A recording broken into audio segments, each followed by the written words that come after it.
ओम अज्ञानतिमिरन्धस्य ज्ञानाञ्जनशलाकया चक्षुरुन्मीलितं येन तस्मै श्रीगुरवे नमः।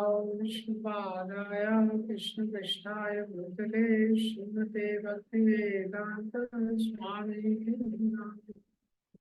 नमस्ते सरस्वते देवी गौरवाणी प्रचारिणे निर्विशेष शून्यवादी पाश्चात्य देशतारिणी जय श्री कृष्ण चैतन्य प्रभु नित्यानंद श्री अद्वैत गदाधर शिवासादि गौर। हरे कृष्णा कृष्णा कृष्णा हरे हरे राम राम राम हरे हरे। श्रीमद् भगवद गीता अध्याय 10 श्लोक संख्या 61 से लेके 60 तक कल देखा था। ईश्वरा सर्वभूतानां हृदेशे अर्जुनं तिष्ठति भ्रामयन् सर्वभूतानि यन्त्रारूढानि मायया तमेव शरणं गच्छ सर्वभावेन भारत तत्प्रसादात् परां शान्तिं स्थानं प्राप्स्यसि शाश्वतम् इति ते ज्ञानमाख्यातं गुह्यतरं मया विमर्शेदवशेषेण यथेक्षसि तथा कुरु सर्वगुह्यतमं भूया शृणु मे परमं वचः इष्टोऽसि मे प्रणम्यति ततो वाक्ष्यामि ते तम् मन्मना भव मद्भक्तो मत्याजि मां नमस्कुरु मां प्रवेशित सत्यं ते कृतिजाने प्रियोऽसि मे सर्वधर्मान् परित्यज्य मामेकं शरणं व्रज अहं तां सर्वपापेभ्यो मोक्षयिष्यामि मा शुचः। तो यहाँ पे भगवान बता रहे हैं, पिछले श्लोकों में भगवान ने बताया कि इस प्रकार से कोई व्यक्ति जो मेरी शरण लेता है तो मेरी शरण लेता है तो उसके जीवन में जो भी ऑब्स्टिकल्स है मत प्रसादात् करिष्यति मत चित्ता सर्वगुरु। तो आने वाला मेरे मेरे मेरा चिंतन करते हुए सारे कर्मों को करो। मेरा चिंतन करते हुए सारे कर्मों को करोगे तो जो भी बाधाएं आएंगी मेरी कृपा से तुम उनको पार कर जाओगे। और ये भी बोला कि अगर ऐसे नहीं करोगे यद अहंकार और अहंकार के वश में आके ऐसे नहीं करोगे तुम्हारा विनाश हो जाएगा। उसके बाद 60 जो श्लोक है उसमें भगवान ने बताया कि हर व्यक्ति को अपने स्वभाव के अनुसार कर्म करना पड़ता है। स्वभाव के अनुसार उसका जन्म होता है और वैसा उसको कर्म करना पड़ता है। अगर ना भी चाहे तभी हेल्पलेस नहीं। अब इस श्लोक में बोल रहे हैं 61 ईश्वरा सर्वभूतानां, जो ईश्वर है जो भगवान है सबका नियंत्रण करने वाले हैं। सर्वभूतानां सारे जीवों में वो स्थित है। कहाँ स्थित है? हृदय से अर्जुन तिष्ठति, हृदय में स्थित है। ये हृदय में स्थित है मतलब क्या है कि हृदय में नहीं है, हृदय के स्थान में। Lord is not situated in the heart but in the region of the heart. जो हृदय का स्थान है वहां पे स्थित है। तो एक होता है बायोलॉजिकल हार्ट, एक होता है जो मेटाफोरिकल हार्ट। अंतर है थोड़ा। बायोलॉजिकल हार्ट जो ब्लड को पंप करता है और एक हृदय से अर्जुना तिष्ठति मेटाफोरिकल हार्ट है जिसमें सारी भावनाएं हैं। तो वहां पे भगवान स्थित रहते हैं। नहीं तो लोग पूछते हैं हार्ट ट्रांसप्लांट होता है तो सोल भी ट्रांसप्लांट हो जाता है क्या उसके साथ? हार्ट ट्रांसप्लांट होता है ना वो, ये तो बायोलॉजिकल हार्ट की बात नहीं हो रही है। नहीं तो शुद्ध भक्त को किसी ने किडनैप कर लिया और उसका सर्जरी करके हार्ट ट्रांसप्लांट करके अपना हार्ट लगा लिया तो शुद्ध भक्त हो जाएगा। तो soul is situated in the region of the heart. ब्राह्मण सर्वभूतानि, ब्राह्मण मीन्स भ्रमण करना, वेंडरिंग। सारी जो जीवात्माएं हैं इतनी योनियों में इतना इतना घूम रही है। तो ब्राह्मण को इंग्लिश में क्या बोलते हैं? वैंडरिंग। वैंडरिंग एंड ट्रैवल ये अलग है। भ्रमण करना मतलब क्या है कि जैसे कोई व्यक्ति यात्रा में निकलता है, ट्रैवल इज पर्पसफुल, यात्रा के पीछे कोई उद्देश्य है। लेकिन कोई ऐसे ही निकल जाता है जो एमलेस रहता है, उसको बोलते हैं ब्राह्मण। तो इसी तरह से जीवात्मा कभी इस योनि में कभी उस योनि में भ्रमण कर रही है बिना उद्देश्य। और कैसे भ्रमण करती है वो? यंत्र रूढ़ानि माया, उसको एक यंत्र दिया जाता है। यंत्र वो मैटर का एक बना हुआ यंत्र होता है उस पे। तो यंत्र मतलब हमारा जो शरीर है। तो ये जो शरीर है हमारा, ये एग्जैक्टली एक यंत्र की तरह, मशीन की तरह है। अपने आप इसमें कोई चेतना नहीं है। ये एक मैकेनिज्म के अकॉर्डिंग काम करता है हमारा शरीर। इसमें इतने सारे मैकेनिज्म है, देखते हैं ना, करेक्ट। आंखों के पीछे एक देखने का मैकेनिज्म है, वो है ये। तो कानों में एक सुनने का मैकेनिज्म, ये इसलिए कान खरा हो जाता है तो मशीन लगा देते हैं। तो मशीन है ये। इसके अंदर क्या है? आत्मा है। तो आत्मा इस यंत्र का प्रयोग करता है। आत्मा कॉन्शियस है। तो इस यंत्र का प्रयोग करके वो अपनी इच्छाओं को पूरा करना चाहता है इस तरीके से। तो किस व्यक्ति को कैसा यंत्र मिलता है वो उसके कर्म पे डिपेंड करता है। जैसा उसको कर्म करता है उसके अकॉर्डिंग उसको। तब ये श्लोक में भगवान एक इम्पॉर्टेंट चीज बोल रहे हैं, जैसे पिछले श्लोक में बोला था कि हर व्यक्ति को अपने स्वभाव के अनुसार कर्म करना पड़ता है। स्वभाव जैन, और स्वभाव किसके द्वारा मिलता है? प्रकृति के द्वारा। प्रकृति उसको कंट्रोल करती है, मटेरियल नेचर। इस श्लोक में भगवान बोल रहे हैं कि मटेरियल जो नेचर, तो व्यक्ति है अपने स्वभाव के अनुसार उसको काम करना है। मटेरियल नेचर उसको इंगेज करता है, जिस व्यक्ति का जैसा स्वभाव, ये। और इस श्लोक में भगवान बता रहे हैं तो जो मटेरियल नेचर है वो उसको भी कंट्रोल करते हैं भगवान, इसलिए बोला गया कि ईश्वर। तो भौतिक प्रकृति हमको कैसे नियंत्रित करती है? शरीर के द्वारा। व्यक्ति को अपने पूर्व जन्म के कर्मों के आधार पर एक शरीर दे दिया जाता है और शरीर के अनुसार वो काम करने लगता है। तो 61 का जो तात्पर्य है उसमें देखिए प्रभुपाद जी ने लिखा है कि जीव जितना योग्य होता है उतना ही पाता है और उस भौतिक शरीर द्वारा वहन किया जाता है, जो परमात्मा के निर्देश में भौतिक शक्ति द्वारा उत्पन्न किया जाता है। ज्यों ही जीव को किसी विशेष प्रकार के शरीर में स्थापित कर दिया जाता है, वह शारीरिक अवस्था के अंतर्गत कार्य करना प्रारंभ कर देता है। जैसा उसका कर्म है उसको शरीर मिलता है, जैसे ही शरीर मिलता है वो अपना एक्शन शुरू कर देता है। हाँ, किसी को चींटी बना दिया, हाँ वो शुरू हो जाएगी अपना काम करने में, वो चीनी ढूंढ रही है वो कर रही है। किसी को तोता बना दिया वो शुरू हो जाएगा अपने काम में, किसी को कुत्ता बना दिया वो शुरू हो जाएगा। ठीक है, तो शरीर मिल गया वो अपने एक्शन में आ जाता है। अब अत्याधिक तेज मोटर कार में बैठा व्यक्ति कम तेज कार में बैठे व्यक्ति से अधिक तेज जाता है, भले ही जीव अर्थात चालक एक ही क्यों हो। तो हर के अंदर आत्मा है, लेकिन जैसा शरीर मिलता है वैसा लिमिटेशन सेट कर दिया जाता है। प्रभुपाद जी एग्जाम्पल दे रहे हैं, कोई मर्सिडीज में बैठा है, हाँ, कोई व्यक्ति है वो मारुति में बैठा है।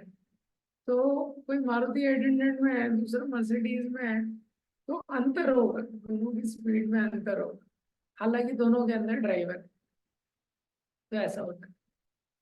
इसके आगे भगवान बोलते हैं कि इस तात्पर्य की लास्ट लाइन में लिखा है, इसीलिए जीव का कर्तव्य है कि वे शरणागत हो।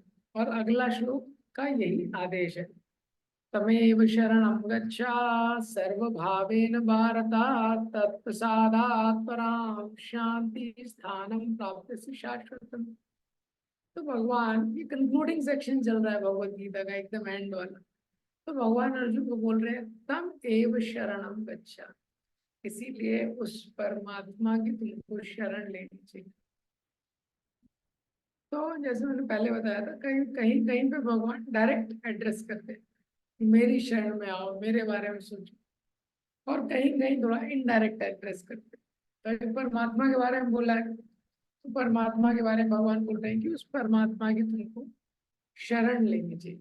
कैसे शरण लेनी चाहिए? सर्व भावेन भारत, भाव के साथ। भाव के साथ मतलब हार्टली, हृदय के साथ शरण लेनी चाहिए, विथ ऑल इमोशंस। 15 चैप्टर में भी एंड में यही बताया, जहां भी भगवान की भगवत्ता का वर्णन हुआ है, वो भगवत्ता के वर्णन के बाद ये सिद्धांत बताया गया है कि ऐसे भगवान का आश्रय लेना चाहिए। और फिर बताया गया है कि वो आश्रय कैसे लेना चाहिए, हृदय पूर्वक। ये 3 चीज। अहम अहम सर्वस्य प्रभु मत्ता सर्वं प्रवर्तते इति मत्वा भजन्ते मां मूढ़ा भाव समन्विता। 10.8 में बताया, भगवान बताते हैं कि हम सर्वस्य प्रभु, सब कुछ मेरे से निकलता है। इति मत्वा, ये जो जान लेता है, भजन्ते मां, वो भजन करता है कैसे? भाव समन्विता, भाव के साथ। तो यहाँ पे वही बताया जा रहा है, जब हम समझ जाते हैं कि भगवान सब कुछ नियंत्रण कर रहे हैं, तो आश्रय लेना चाहिए। अगर कोई पता लग जाता है, कोई बहुत बड़ा व्यक्ति है, समृद्ध व्यक्ति है, शक्तिशाली व्यक्ति है, तो उसका सब लोग आश्रय लेते हैं। और वो आश्रय कैसे लेना चाहिए? भाव के साथ लेना, हृदय से। अब भगवान का अगर आश्रय लेंगे तो क्या होगा? दूसरा लाइन, तत्प्रसादात, भगवान की कृपा से। भगवान का आश्रय लेंगे तो कृपा मिलेगी। परम शांति, सुप्रीम पीस, स्थानम प्राप्त से शाश्वत, और एक शाश्वत गंतव्य को प्राप्त करेगा। हाँ, ऐसा स्थान जिसके बाद फिर उसको चलना नहीं पड़ेगा, इटर्नल डेस्टिनेशन। तो भौतिक संसार में व्यक्ति जब तक है, वो फिक्स नहीं रहता उसका डेस्टिनेशन, तो भागना पड़ता है। इसीलिए भगवान ने अर्जुन को बोला, आ ब्रह्म भुवना लोका पुनरावर्ति।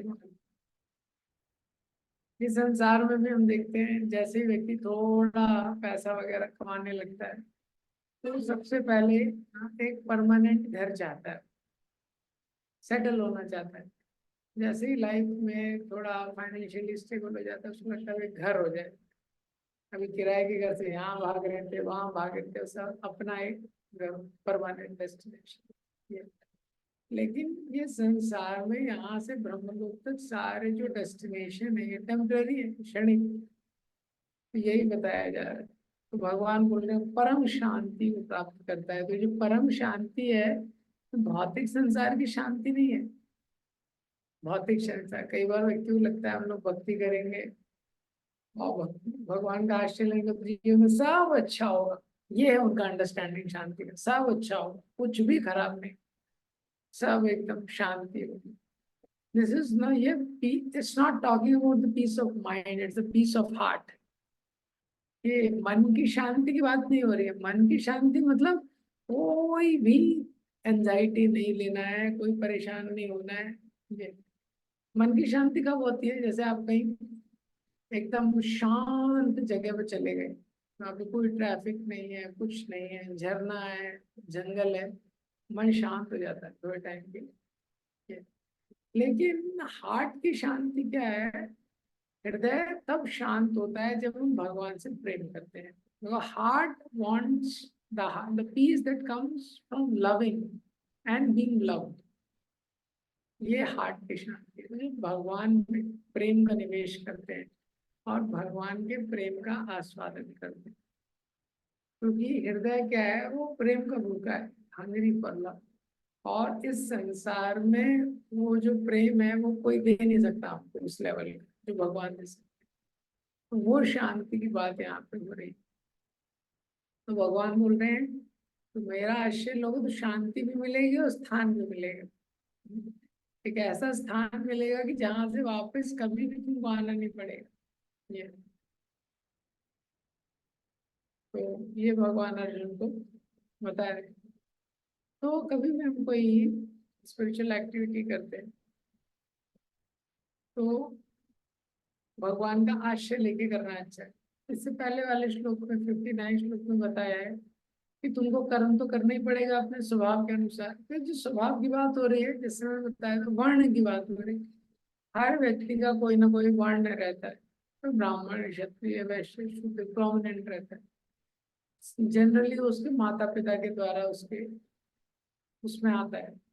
लेकिन कलयुग में थोड़ा चीजें कॉम्प्लेक्स है ये। तो माता पिता का जो वर्ण है वही बच्चों में आना चाहिए अभी, लेकिन क्या माता पिता का भी वर्ण कॉम्प्लेक्स हो गया और जनरेशन से कॉम्प्लेक्स होते आ रहा है ऐसा। तो उसके कारण सब मिक्सचर हो जाता है थोड़ा। लेकिन फिर भी वर्ण को समझना मतलब क्या है, हमको देखना क्या चीज करने में हम लोग एक्सटर्नली कॉम्पिटेंट है और इंटरनली कंफर्टेबल है। मतलब वो चीज करने की हमें एक साधारण एक नेचुरल क्षमता है और उसको करने में हम लोग बहुत कंफर्टेबल रहते हैं। जब भी हम आध्यात्मिक स्पिरिचुअल लाइफ करते हैं तो आध्यात्मिक जीवन में भी कुछ चीजें हैं जो हम करना चाहते हैं, वी लाइक टू डू, और कुछ चीजें हैं वो हम समहाव कर देते हैं। हाँ, हम लोग इतना रुचि नहीं है उसमें लेकिन कर देते हैं। और कुछ चीजें रहती हैं कि वो हमको जब तक जबरदस्ती किया नहीं जाएगा हम करेंगे। अब 10 बार फॉलो अप होगा कुछ होगा तभी वो चीज करेंगे, ऐसा हो जाता है। तो कुछ चीजें हैं मैंडेटरी, जैसे साधना है, भगवान के नाम का जप है। अब कोई बोलेगा प्रभु जी तो नाम जप तो बिल्कुल करने की इच्छा नहीं होती, लेकिन वो तो करना पड़ेगा, कोई योग धर्म है। ऐसे रीडिंग है हियरिंग है, लेकिन ये एक्टिविटी की बात हो रही है इसके अलावा। जैसे तो जो एक्टिविटी जनरली हम आध्यात्मिक लाइफ में करना चाहते हैं उससे हमको स्ट्रेंथ मिलती है। जैसे कोई व्यक्ति है वो नेचुरली कीर्तन करना चाहता है, कोई वो नेचुरली शास्त्र पढ़ना चाहता है उसको, ये कोई है वो आरती करना चाहता है नेचुरली, कोई नेचुरली तुलसी महारानी की सेवा करना, वैष्णव की सेवा करना उसका हार्ट है, तो वो उसको करना चाहिए। जो एक्टिविटी हम करना चाहते हैं उससे उसको स्ट्रेंथ मिलती है ये। और जो एक्टिविटी हम बिल्कुल करना नहीं चाहते, बिल्कुल भी करना नहीं चाहते, तो वो एक्टिविटी करने में हमारा एनर्जी थोड़ा जाता है, थोड़ा एनर्जी होता है। किसी व्यक्ति को बिल्कुल भी कीर्तन में रुचि नहीं है, बिल्कुल भी उसको कीर्तन में रुचि नहीं है, या किसी एक पर्टिकुलर क्रिया में रुचि नहीं है, तो उसमें उसको उतना नरिशमेंट शुरू में नहीं मिलेगा ये। तो ये फिजिकल लेवल की बात कर रहा हूँ। स्पिरिचुअल लाइफ तो जॉयफुल है, लेकिन हमारे स्तर पे जब तक हम प्योरीफाई नहीं होते हैं, शुद्ध नहीं होते हैं, तो हम लोग हमारे स्वभाव के द्वारा पूरी तरह नियंत्रित रहते हैं। तब ये हमारे लिए महत्वपूर्ण है कि जो चीज हम करना चाहते हैं उसके लिए टाइम निकालें, थोड़ा थोड़ा थोड़ा टाइम उसके लिए होना चाहिए, क्योंकि वो चीज हम लोग नेचुरली करते हैं, उसमें हम लोग कितना भी टाइम दे सकते हैं ऐसा। और फिर जैसे जैसे हमारा हृदय शुद्ध होता है तो हम लोग और चीजें कर सकते हैं।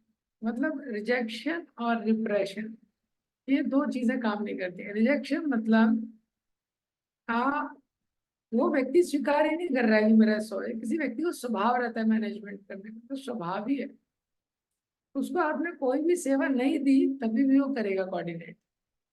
देखा है ना आपने, वो स्वयं नियुक्त हो जाता है, सेल्फ अपॉइंटेड कोऑर्डिनेटर कोऑर्डिनेटर रहते हैं लोग ऐसे, क्योंकि उसके स्वभाव में है।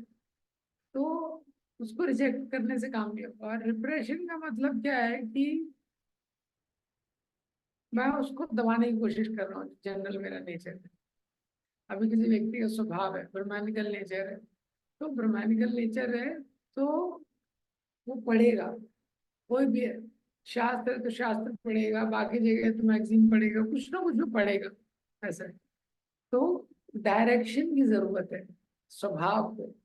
जैसे किसी का ब्रह्मांडिकल स्वभाव है तो वो पढ़ने लगेगा।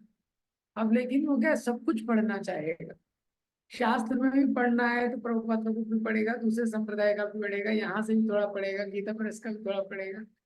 तो उसको डायरेक्शन की जरूरत है थोड़ी ये। तो ये पॉइंट है कि अपने स्वभाव को डायरेक्शन के अंदर हम लोग शरण जब लेते हैं इस तरीके से, तो ये यहाँ पे भगवान ने बताया कि ईश्वर सर्वभूति तुम शरण लेके ये कार्य करो। अब ये सब बोलने के बाद 63 श्लोक में भगवान थोड़ा मूड चेंज करते हैं। भगवान बोलते हैं इति ते ज्ञानम आख्यातम भूयाद भूयतरम मया विमर्शेद अशेषेण यथेच्छसि तथा। इति ते ज्ञानम आख्यातम, इति ते इस प्रकार से तुमको, ते ज्ञानम आख्यातम मैंने ये ज्ञान सुनाया है, गुह्य गुह्यतर मया, मैंने तुमको गुह्यतर ज्ञान बतलाया, गुह्य से भी गुह्यतर। हाँ, मैंने तुमको एक ज्ञान, गुह्य मीन्स कॉन्फिडेंशियल, गुह्यतरम मीन्स मोस्ट कॉन्फिडेंशियल। अब मैंने मोस्ट कॉन्फिडेंशियल नॉलेज तुमको बताई। अब अर्जुन को क्या करना है, विमर्शेत अशेषेण, विमर्श मीन्स एब्जॉर्प्शन, कंटेम्पलेशन। वो उस पर विचार करो, उसके बारे में चिंतन करो, सोचो मैंने जो तुम्हें बताया है।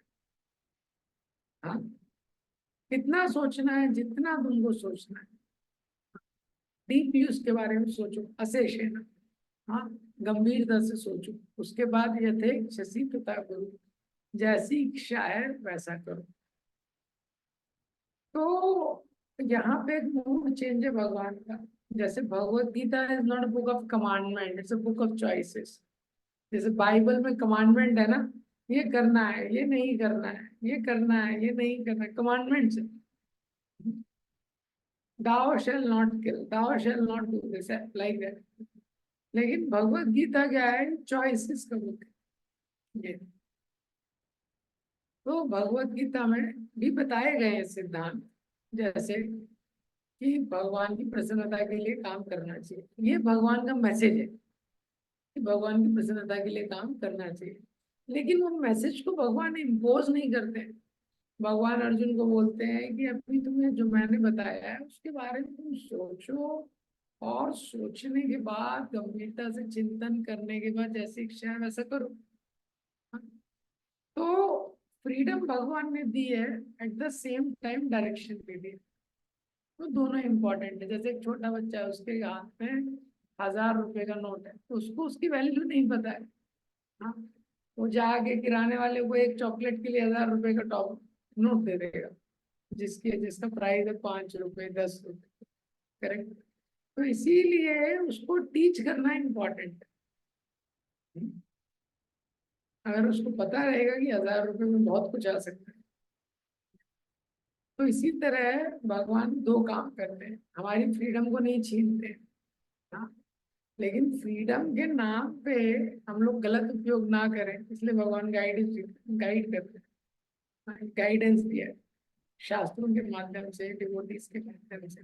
ये अब लगभग लगभग ये श्लोक में भगवान ने सारे अपने इंस्ट्रक्शन कंप्लीट कर दिए ना, तो गीता खत्म हो गई।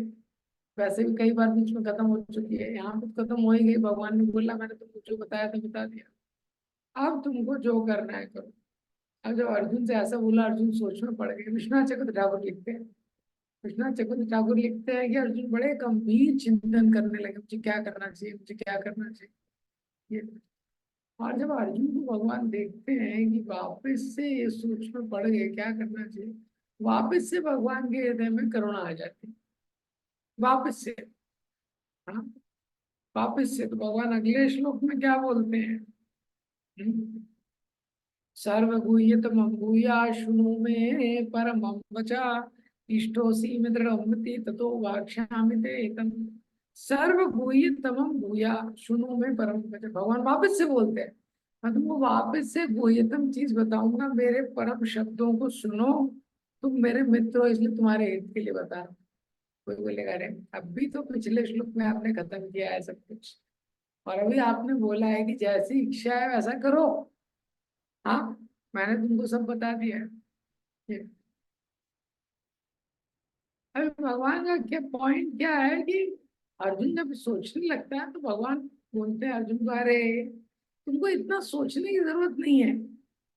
हाँ? तुम, मुझे पता है तुम सिंसियर हो और तुम्हारा मेरे पे विश्वास है, इसलिए जो मैं बोल रहा हूँ वो तुम करो। अशेषेण का मतलब है जो पिछले श्लोक में बोला है कि कब तक मैं सोचूं, जब तक कंटेम्पलेट करना है करो ये। अब लेकिन भगवान सोचते हैं जो जीवात्मा है वो तो कितने जन्मों से कंटेम्पलेशन ही कर रहा है ना। हम लोग तो कैसे संसार में भोग करना है इसके बारे में कितना चिंतन करते हैं, और कितने जन्मों से कर रहे हैं, लेकिन हम तो क्लैरिटी पे आ नहीं पाए। तो भगवान की हृदय से करुणा निकल आती है। भगवान बोलते हैं सर्व भूय तमम भूया, और सबसे गुह्यतम चीज, पिछले वाले में गुह्यतर था, इसमें गुह्यतम, उससे भी बेटर। सुनो मैं परम वचा, मेरे जो परम वचन है उनको सुनो। इष्टो सी में दृढ़, इष्ट मीन्स तुम मेरे बहुत प्रिय हो, डियर। हाँ, इष्टो अस्मि असी में, तुम मेरे बहुत प्रिय हो। दृढ़मिति, मेरा तुम्हारे प्रति बहुत प्रेम है। हाँ, कृष्णा का डिटर्मिनेशन है। ततो वाक्यामि ते, इसलिए तुम्हारे हित के लिए मैं बोलूँ। तो भगवान के हृदय से भगवान ने शुरू कर दिया। माता पिता कई बार होते हैं तो बोलते हैं कई बार, ठीक है तुमसे आखिरी बार बोल रहे हैं, आप कुछ नहीं बोलेंगे तुमसे। लेकिन उसके बाद फिर बोलते हैं वो थोड़े टाइम में, 2 दिन बाद वापस से वही चीज बोलते हैं। ऐसे ही भगवान ने खत्म कर दिया है, लेकिन भगवान का इतना प्रेम है, इसलिए भगवान का एक प्रेम है सारे लिविंग एंटिटीज के लिए। दृढ़मिति, Krishna is determined to love us, is very determined. तो हमारा जो बुद्धि है, हमारा जो चित्त है, वो तो भगवान से दूर हो चुका है, और हम संकल्प ले चुके हैं कि भगवान को भूलना है। तो भगवान की कृपा से ही भगवान की ओर आकर्षित हो सकते हैं, क्योंकि भगवान ने संकल्प ले रखा है कि भगवान हमको नहीं छोड़ेंगे, तो यही जीव के लिए हो। क्योंकि हमारे तो संकल्प ले लिया है कि भगवान को छोड़ देना है, तो हमने कितने जन्मों से छोड़ के रखा है। लेकिन भगवान ने संकल्प ले रखा है कि मैं नहीं छोड़ूंगा, ये मेरा अंश है। तो भगवान अपने संकल्प को यहाँ पे बता रहे हैं, ततो वाक्यामि मैं तुमको वापस से ये बताऊंगा ज्ञान। हालांकि 9.1 में ही बोला था, एकदम तूते गुह्य तमम, 9.1 में ही बोला था गुह्य तमम, वापस से बोल रहे हैं। क्यों? तो प्रेम का स्वभाव है रिपीटिशन। और फिर भगवान बोलते हैं, जो भगवत गीता का सार है 9.34, वैसे ही 18.65 है, कुछ शब्दों का अंतर है। मन मनाभव मत भक्तो मध्याजी माम नमस्कुरु माँ एवैषसि सत्यम ते प्रतिजाने प्रियोसि। मन मना भव मत भक्तो, मन मना हमेशा मेरे बारे में चिंतन करो। मद भक्तो, मेरे भक्त बनो। मद याजी, मेरी पूजा करो। माम नमस्कुरु, मुझे प्रणाम करो। माम इवैष असि सत्यम ते, सत्यम ते मैं संकल्प पूर्वक सत्य पूर्वक बता रहा हूँ कि तुम मेरे पास आओगे। प्रति जाने प्रियोसी में, ये मैं तुमसे डिक्लेयर कर रहा हूँ, घोषणा कर रहा हूँ। प्रियोसी में, क्योंकि तुम मेरे बहुत प्रिय हो। तो ये जो श्लोक है भगवान का जो मुख्य गीता का सार है 9.34, उसी को रिपीट किया गया है। मन मना भव, अपना मन मुझ में फिक्स करो, अपना मन मुझ में लगा दो। मत भक्तो, अपना हृदय मुझे दे दो, मेरे भक्त बन जाओ। मत याजी, मेरी पूजा करो। माम नमस्कुरु, मुझे नमस्कार करो, यानी अपना शरीर मुझे अर्पण कर दो। तो बेसिकली यही 4 चीजें लोगों के पास रहती है। अपना, उसका मन जो है, उसका हृदय है, उसका शरीर है। भगवान बोल रहे हैं कुल मिला के अपना सब कुछ तुम मुझे दे दो, सब कुछ मुझे दे दो। माँ में वैश्य 9.34 का दूसरा लाइन क्या था? माँ में वैश्य युक्त एवं आत्मान मत्परायण। माँ में वैश्य मतलब तुम मेरे पास आओगे, युक्त एवं, अगर तुम इस तरह से एंगेज करोगे अपने आप को भक्ति में, मन बनाओ मत भक्तो मध्याजी माम नमस्कुरु, तो तुम मेरे पास आओगे। आत्मा नाम मत परायण, अगर तुम्हारा जो हृदय है वो इस प्रकार से मत परायण, मेरा आश्रय ले लेता है। तो 9.34 में भगवान ने बोला था कि भक्तों का क्या जिम्मेदारी है, कि जब भक्त है वो मेरे ही बारे में सोचता है, अपना हृदय मुझे दे देता है, मेरी उपासना करता है, तो वो मेरे पास आता है क्योंकि वो मेरा आश्रय लेता है। तो ये भक्त की साइड से, रिलेशनशिप में 2 साइड रहती है ना, दोनों साइड से, तो ये भक्ति की साइड से है 9.34। और जो 18.65 है, ये भगवान की साइड से जाता है। भगवान क्या बोल रहे हैं कि भगवान जिम्मेदारी ले रहे हैं। माँ में वैश्य सत्यम पे, भगवान अर्जुन को बोल रहे हैं मैं सत्य बोल रहा हूँ कि तुम मेरे पास आओगे। प्रति जाने, क्योंकि तुम मेरे बहुत प्रिय हो, इसको मैं घोषणा कर। तो ये भगवान की साइड से है। तो श्लोक तो लगभग लगभग सेम है, लेकिन ये भगवान की साइड से कंफर्मेशन है। वो वाला जो श्लोक था वो भक्तों की साइड से था। तो इसमें भगवान बताते हैं कि तुम अगर इस प्रकार से करोगे, इस प्रकार से अगर तुम करोगे, अपना मन अगर मेरे में लगा दिया और मेरा ही चिंतन किया, मुझे सब अर्पण किया, तो मैं सत्य कह रहा हूँ, तुम मेरे पास आओगे। मतलब ये मेरी जिम्मेदारी है कि मैं कैसे लेके आऊंगा। प्रभुपाद जी तात्पर्य में लिखते हैं, जीवन को इस प्रकार से ढालना चाहिए कि कृष्ण का चिंतन करने का सदैव अवसर प्राप्त हो। मनुष्य इस प्रकार कर्म करे कि उसके सारे नित्य कर्म कृष्ण के लिए हो। वह अपने जीवन को इस प्रकार व्यवस्थित करे कि 24 घंटे कृष्ण का ही चिंतन करता रहे। भगवान की यही प्रतिज्ञा है कि जो इस प्रकार कृष्ण भावना में होगा वह निश्चित रूप से कृष्ण धाम को जाएगा। तो यहाँ पे भगवान बता रहे, प्रभुपाद जी लिख रहे तात्पर्य में कि ये सारे श्लोक सुनते हैं तो बोले बहुत हाई श्लोक है, मन बना बहुत क्या क्या भगवान ने इसमें लिखा। तो दो चीजें होती हैं कि पहला चीज क्या है कि एटलीस्ट हमको लाइफ को इस प्रकार से ऑर्गेनाइज करना चाहिए था, जैसे मैंने बोला था कि इस प्रकार से ऑर्गेनाइज करना चाहिए कि भगवान का चिंतन होता रहे समहाउ। इसको थोड़ा, इस पे थोड़ा दिमाग लगाना चाहिए। कोई भी क्रिया कर रहे हैं, जैसे गोपियों का जीवन देखते हैं, कुछ भी करती थी वो लोग कुछ ना कुछ गाते रहते थे।